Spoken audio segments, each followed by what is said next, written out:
presented by VR Entertainment। Anupama जी, मैं आपके इंतजार में कब से था। सतीश भैया के यहाँ निमंत्रण मेरा हो गया था, मुझे जाना था, लेकिन मैं भोजपुरी की उस गायिका के लिए मैं हूँ। एक बात मैं समाज के आगे बता दूं, भोजपुरी में पहली बार शायद हो सकता है कि ऐसा कोई कहीं होगा, मेरे जानने में पहली ऐसी कलाकार, भोजपुरी की पहली ऐसी गायिका जो बड़े शिद्दत के साथ समाज के लिए एक मोहब्बत का भाव समर्पित की और समाज के कल्याण के लिए अनुपमा जी ने अस्पताल भी खोला है। एक ताली बजा करके पहले स्वागत आप सभी करिए। इतना बढ़िया अस्पताल अनुपमा जी ने खोला।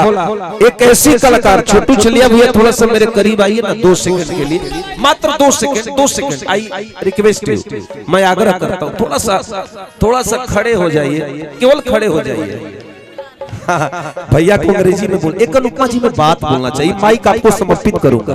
छोटू छलिया भैया, आपका अस्पताल लाजवाब है, थोड़ा सा साज बाज रुकिएगा भैया, आपका अस्पताल लाजवाब है, थोड़ा सा इधर कान करिए, एक सलाह करना है। आपका अस्पताल लाजवाब है, आपके अस्पताल में क्या इश्क का इलाज है? आपका अस्पताल लाजवाब है, आपके अस्पताल में क्या इश्क का इलाज है? काश ऐ दिल बनाने वाले खुदा, अगर दिल जरा कांच का बनाया होता, जो तोड़ के जाता उसके हाथों में जख्म दिलाया होता, लेकिन तू तो पत्थर दिल निकला, जो दिल पत्थर का बना दिया होता। ऐ अस्पताल बनाने वाली भोजपुरी की मोहतरमा, मोहब्बत के नाम पे एक ऐसा काम किया होता, अरे लाखों वासिकों की जान बच जाती यदि मोहब्बत का कहीं अस्पताल बना दिया होता। मैं एक बात बोलूं, इसका इलाज किसी अस्पताल में नहीं है, नहीं, इसका इलाज किसी मंदिर में नहीं है, इसका इलाज केवल इश्क की है। इसको छोड़ो उसको पकड़ो, बस यही इसका इलाज है, आगे कुछ नहीं है। बहुत बहुत धन्यवाद अनुपमा जी, बहुत बहुत धन्यवाद। मैं आपके लिए क्या कहूँ, सब कुछ अच्छा है। ये माइक अब आपको समर्पित करता हूँ, ये सब आपके दीवाने हैं और सब लोग बड़े शिद्दत के साथ आए हैं। और मैं इतना कहूंगा कि प्रेम एक तरफ से हो तो सजा देता है, प्रेम दोनों तरफ से हो तो मजा देता है। अपने माथे पर बिंदिया की चमक रहने देना, ये सितारे मुझे मंजिल का पता देता है। और आप इन्हें प्यार से देखो या मत देखो ऐ जालिम, आपका हर अंदाज मेरे भाइयों को मोहब्बत का पता देता है।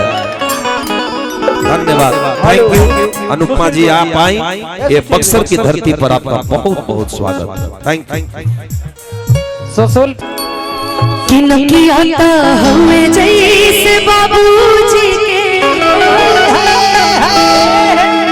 हरी अखियां हमारी के हो। इतना हमार बेटी है, हाँ इतना हमार बेटी है भाई, ये बहुत छोट रहे जब हमने क्या रहे हम वो घर के बेटी हैं, ऐसे हमने दोनों बड़ा पटेला ना। चंदन हमार परम मित्र आज जाके कार्यभार संभालने बड़े बहन करा के टाइम नहीं खे। हाँ जी, बहुत सारा इनकर भाई लोग हैं, बड़े लोग, तो भाई लोग के स्वागत करते रहे बड़ा। ठीक ठीक कि नकियाता हमें जैसे बाबूजी के, हरी अखियां हमारी के गो, हिलना मुहावा चनवा सुरुजवा सगरो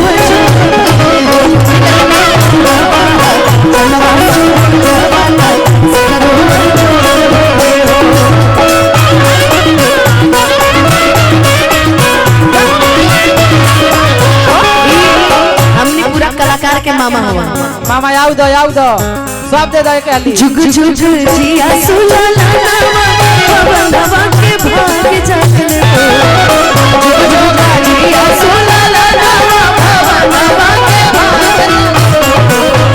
जुग जुग जिया सुलाला नवा के भाग, इलला नवा के दीवा के मनवा में ऐसे हो। नवा के दीवा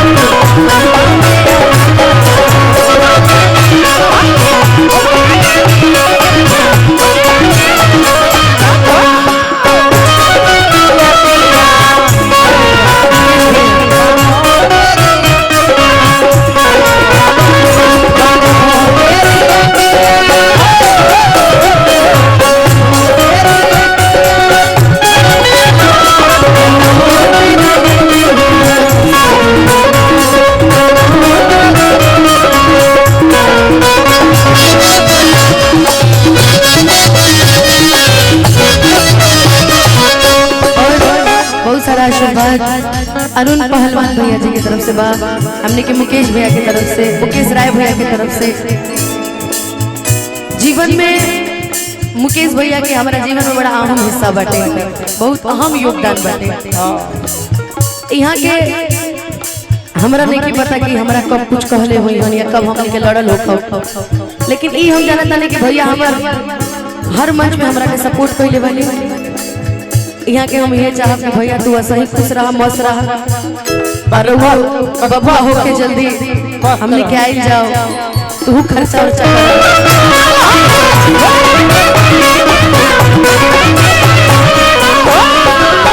आज के दिनवा सुहावन भक्तिया लुभावन, आज के दिनवा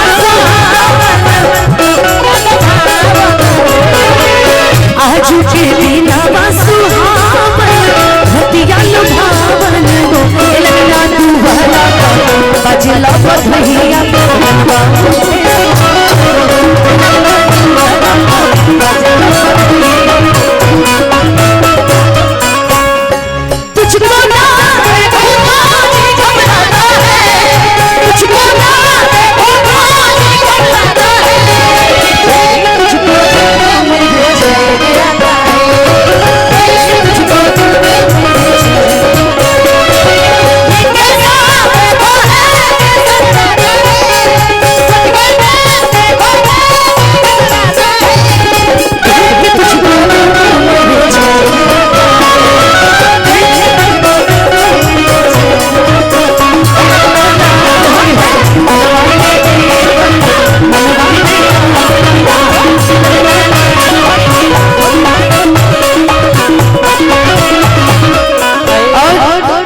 जन्म होखला पे बबुआ के, जब बेटा के जन्म होखेला घर में तो सबसे ज्यादा खुशी ओकरा बहन के होला।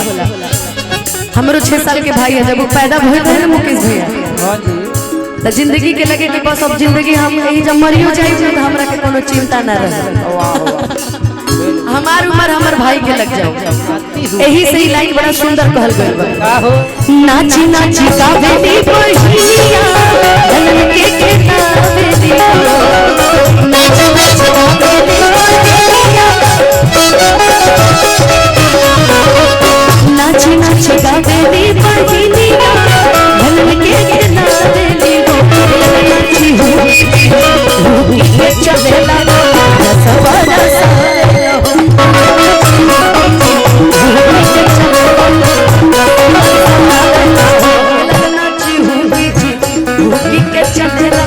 रस